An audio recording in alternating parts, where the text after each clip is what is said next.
bisa sih orang masih gagal di SNMPTN padahal udah ngikutin semua tips and trik buat lolos SNMPTN? Kira-kira kenapa ya? Penasaran nggak? Kalau penasaran, tonton terus videonya sampai akhir dan jangan di skip.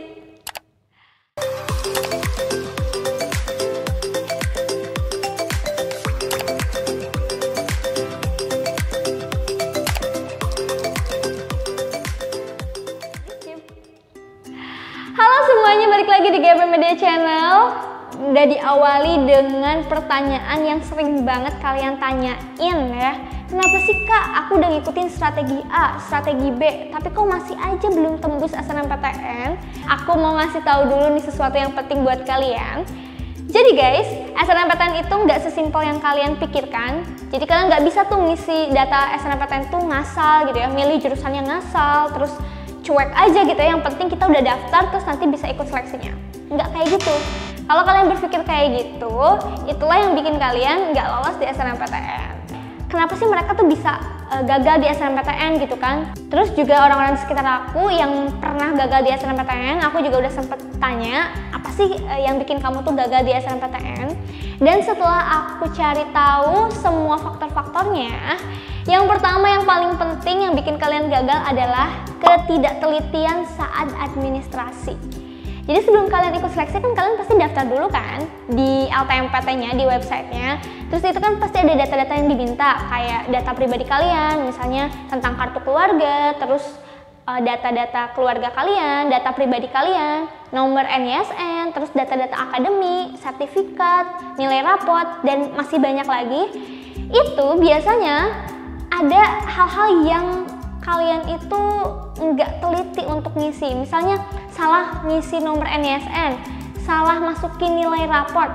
Ada nih yang pernah salah ngisi nilai raportnya, jadi harusnya nilai raportnya itu kan urutannya matematika, bahasa Inggris, bahasa Indonesia, tapi dia salah nginput mapelnya, jadi kebalik gitu, antara nilai matematika kebalik sama nilai bahasa Indonesia. Kayak itu bisa mempengaruhi peluang kalian untuk lolos di SNMPTN. Jadi kalau ada kesalahan semacam kayak gitu tuh dihindari banget ya.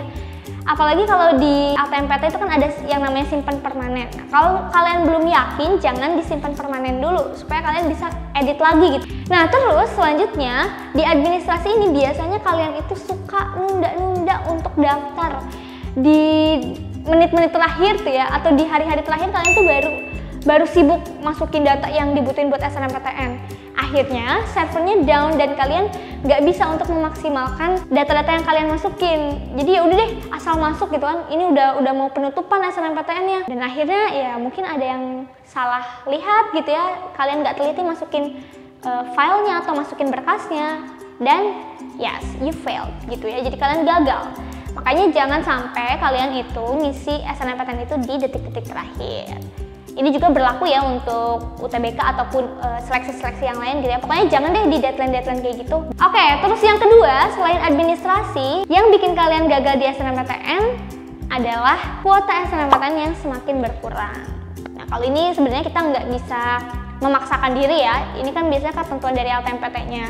Kalau dulu itu SNMPTN itu kuotanya besar banget sampai 50% ya. Jadi SNMPTN 50%, SBM itu 30%, mandiri 20%. Tapi kalau sekarang tuh kebalik. Sekarang tuh kayak mandirinya yang 50% ya, dan SNMPTN-nya yang 20% aja.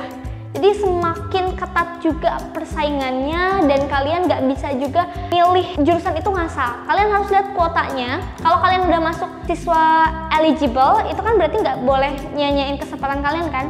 Satu hal juga nih yang penting, kalau dulu itu kan semua siswa di sekolah itu bisa ikut SNMPTN. Terus makin kesini makin ada kuotanya nih, cuman 40% aja untuk akreditasi A dari sekolahnya yang bisa ikut SNMPTN. Dan sekarang kita kenal sebagai kuota eligible siswa. Jadi mereka-mereka yang udah di ranking terus masuk ke 40% tadi, itulah yang bisa ikut seleksi SNMPTN. Jadi semakin sedikit juga orang yang ikut SNMPTN-nya gitu dibanding dengan tahun-tahun sebelumnya. Nah terus yang ketiga, ini masih berhubungan dengan kuota juga. Biasanya nih ya, kalian itu memilih jurusan yang favorit, jadi tertumpuk di satu prodi atau jurusan aja. Kayak misalnya nih anak IPA semuanya pengen ke FK, kedokteran. terus anak IPS semuanya pengen ke jurusan komunikasi. Ya itu kan berarti nanti menyebabkan keketatan yang benar-benar tinggi kan. Anggaplah dari sekian ribu yang daftar, yang keterima itu kan paling kuotanya cuma 20, 30 gitu. Ini banyak yang gagal, banyak yang nggak lolos di SNMPTN. Padahal seharusnya kalian tuh bisa memilih jurusan yang memang sesuai dengan kemampuan kalian, sesuai dengan nilai kalian gitu ya. Nah ini berhubungan dengan faktor yang keempat. Kalian biasanya memilih jurusan itu yang nggak linear sama rapot kalian, sama nilai rapot kalian. Misalnya nih, nilai rapot kalian tuh bagusnya, kalau anak IPA nih ya, nilai rapotnya bagusnya di biologi. Tapi kalian tuh pengen banget ngambil teknik yang hubungannya tuh sama fisika atau kimia. Misalnya teknik sipil. Nah, teknik sipil itu kan berhubungan banget sama matematika, sama perhitungan-perhitungan kimia dan lain sebagainya. Nggak ada hubungannya sama biologi. Jadi itu seperti kalian menyanyiakan nilai kalian. Padahal kalian udah bagus nih di biologi, bisa kalian jadiin senjata utama mapelnya. Tapi karena kalian milih jurusan teknik, akhirnya nggak sejalan dengan nilai rapot kalian. Yang kayak gini-gini kalian harus cari tahu nih dari, bisa kalian cari di website PTN masing-masing atau kalian searching aja nih di Google gitu ya, atau itu udah banyak banget yang nge-share tentang kira-kira kalau jurusan ini tuh mapel apa sih yang dibutuhin, kira-kira kalau mau masuk ke dokteran apa sih yang harus tinggi mapelnya gitu loh. Jadi kalian harus update banget informasi-informasi seperti itu. Yang bikin kalian gagal juga di SNMPTN itu adalah bersaing dengan teman satu sekolah. Nah ini hati-hati banget nih ya, ini suka ada nih musuh dalam selimbut ya kan. Sekolah yang baik adalah sekolah yang memfasilitasi siswa-siswanya untuk mengisi pendataan jurusan. Apa sih tujuannya? Ini tujuannya biar kalian tuh nggak ada yang sama gitu ngambil jurusannya ya. Terus PTN-nya juga sama, jurusannya sama. Akhirnya kalian tuh bersaing dengan teman satu sekolah kan. Padahal itu sangat tidak dianjurkan di SNMPTN. Kenapa? Karena kuotanya yang tadi aku bilang sedikit dan sangat susah untuk kita lolos di SNMPTN itu. Jadi kalau bisa satu sekolah itu yang masuk ke jurusan tersebut, di PTN tersebut cuma satu orang aja, karena jarang banget PTN itu ngambil 2 orang dari sekolah yang sama untuk satu jurusan ya. Kalaupun itu terjadi biasanya itu ada faktor pendukungnya seperti alumni gitu ya, atau memang akreditasi sekolahnya yang bagus banget, terus nilai si anaknya yang emang bagus banget. Tapi kalau misalkan itu nggak ada faktor-faktor itu, ya kecil kemungkinannya untuk diterima lebih dari satu orang. Makanya kalian tuh harus deal-dealan dulu nih sama temen di sekolah ya, atau mungkin temen sekelasnya gitu kan. Mau masuk jurusan apa, mau ke PTN yang mana, kalian harus terbuka. Jadi nggak ada musuh dalam selimut tadi. Nggak tiba-tiba nanti, oh ternyata anak yang rankingnya di atas kalian milih jurusan yang sama kayak kalian, akhirnya kalian nggak lolos dan dia yang lolos. Padahal kalau misalnya terbuka dari awal, itu kan bisa distrategiin. Kira-kira kamu ngambil jurusan alternatif yang lain atau dianya, temen kalian tadi yang ngambil alternatif yang lain. Berikutnya, kegagalan SNMPTN juga dipengaruhi karena faktor tidak adanya alumni.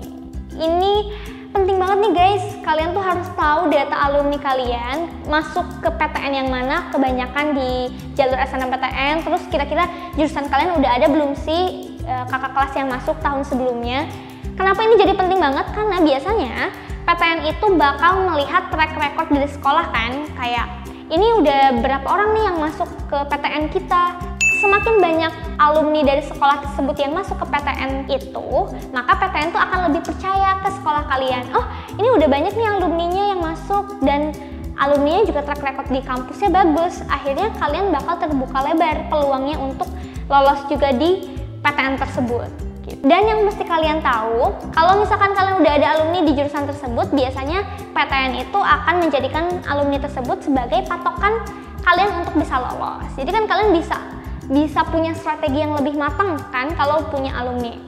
Bahkan ada juga nih kasus-kasus kayak nilainya tuh nggak terlalu bagus ya, mungkin rata-ratanya nggak nyampe 85 atau 90, tapi dia kebantu sama alumni yang sangat banyak dari sekolahnya ke PTN tersebut. Akhirnya dia bisa lolos meskipun dia nggak pakai sertifikat juga. Jadi bener-bener alumni ini penting banget, dan dari sekarang kalian bisa cari data alumninya lewat guru BK gitu kan, biasanya ada kan di data sekolah alumni ini alumni sekolah kalian banyaknya masuk perguruan tinggi yang mana nih, lewat jalur SNMPTN. Dan yang terakhir yang sering disepelekan, sebenarnya kalian juga mungkin udah ngikutin strategi-strategi dari orang lain gitu ya untuk lolos di SNMPTN, tapi faktor yang terakhir ini kadang tuh salah gitu untuk menempatkan hal tersebut. Ya, faktor terakhir itu adalah mengurutkan prodi yang salah. Di LTMPT ada kan aturan-aturannya ya, untuk milih prodi tuh kita bisa milih berapa jurusan sih dari berapa PTN. Terus kalau sekarang tuh kan ada faktor domisili juga kan, jadi kalian harus ngikutin tuh tips-tips untuk mengurutkan prodi dari LTMPT-nya langsung. Kalau kalian belum tahu gimana cara mengurutkan prodi dari LTMPT, kalian bisa cek di video kita, itu udah jelas banget aku jabarin tentang cara mengurutkan prodi gitu ya. Kadang kalian itu memilih prodinya itu yang kalian minat dulu gitu. Padahal sebetulnya kalau mengurutkan prodi itu kan ada faktor kayak keketatan yang harus kalian lihat, terus ada juga PTN-PTN yang nggak mau di pilihan kedua, mereka harus ditaruh di pilihan satu. Terus juga kalian nggak memperhatikan faktor alumni yang tadi sebelumnya kita pernah bahas. Akhirnya gagal deh kalian di SNMPTN ya. Padahal mengurutkan prodi ini adalah salah satu hal yang bisa fatal juga kan kalau kalian salah milih prodi. Misalnya nih ya, kalian tuh mau banget masuk UI, sedangkan kalian domisilinya di Jawa Barat. Saking kalian ambisnya pengen masuk UI, akhirnya kalian nggak ngikutin tuh aturan LTMPT tentang domisili. Kalian pilih aja, pilihan satunya UI, pilihan duanya juga UI. Padahal aturannya tuh kan nggak boleh kayak gitu. Aturannya tuh harus ada satu PTN yang sesuai sama domisili kalian kan.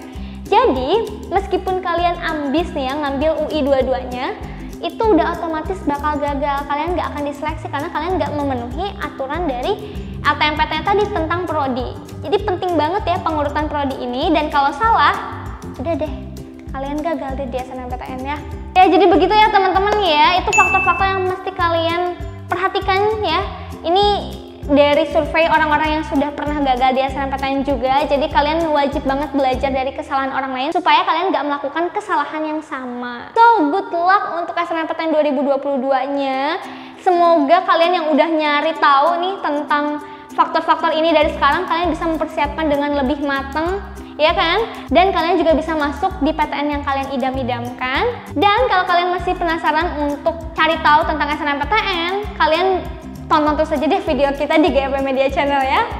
Dan sampai ketemu di video selanjutnya. Bye!